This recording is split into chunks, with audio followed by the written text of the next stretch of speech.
যারা এই বাংলাদেশের স্থপতি, তাদেরকে দিয়ে এই বাংলাদেশের জাতির পিতা শুধু একজন ব্যক্তিকে ঘোষণা করা হয়েছে, একজন ব্যক্তিকে পূজা করা হয়েছে গত 54 বছর ধরে।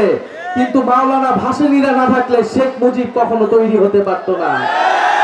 যেই 69-এর গণ অভ্যুত্থানের মধ্য দিয়ে আওয়ামী লীগ নেতৃত্ব নিয়েছে, সেই 69-এর গণ অভ্যুত্থানের অন্যতম কারিগর ছিলেন, নেপথ্যের পুরুষ ছিলেন মাওলানা ভাসানী।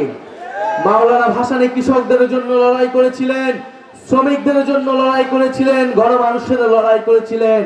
আমরা মাওলানা ভাসানীর সেই আদর্শকে ধারণ করে জাতীয় নাগরিক পার্টি বাংলাদেশকে এগিয়ে নিয়ে যেতে চায়। মাওলানা ভাসানী শুধু রাজনীতিবিদ ছিলেন না, তিনি ছিলেন একজন রাজনৈতিক দার্শনিক।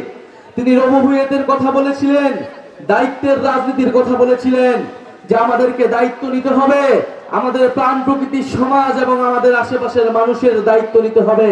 সেই দায়িত্ব এবং দরদের ভিত্তিতে নতুন সমাজ, নতুন দেশ গড়তে হবে। সেই নতুন বাংলাদেশের কথাই জাতীয় নাগরিক পার্টি বলে যাচ্ছে। প্রিয় সংগ্রামী বন্ধুগণ, আমরা মাওলানা ভাসানীকে বাংলাদেশের অন্যতম স্থপতি, বাংলাদেশের অন্যতম ফাউন্ডিং ফাদার্স মনে করি।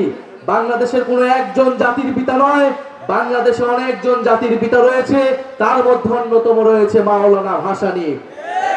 সংগ্রামী বন্ধুগণ, আমরা গতকাল এসে মাওলানা ভাসানীর কবর জিয়ারত করেছি এবং মাওলানা ভাসানীর সেই দরবার হলে আমরা বসেছি কৃষকদের সাথে, আমরা বসেছি তাঁতি শিল্পীদের সাথে।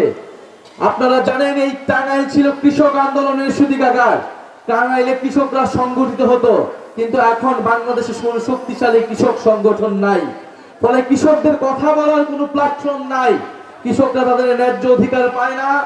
বীজ, সার এগুলোর দাম বেড়েছে, সরকারের থেকে ভর্তুকি পাওয়া যায় না, এবং কৃষকরা যখন বিক্রি করতে যায় তখন মধ্যস্বত্বভোগীদের তাড়নায় তারা সেই ন্যায্য মূল্য পায় না। আমরা এমন একটা বাংলাদেশ চাই যেখানে কৃষকদের ন্যায্য অধিকারটা আমরা আদায় করতে পারবো। ওয়ালটন এখন দেশের সীমানা পেরিয়ে পৌঁছে গিয়েছে 50টিরও বেশি দেশে। ওয়ালটন, ঘরে ঘরে বিশ্বজুড়ে।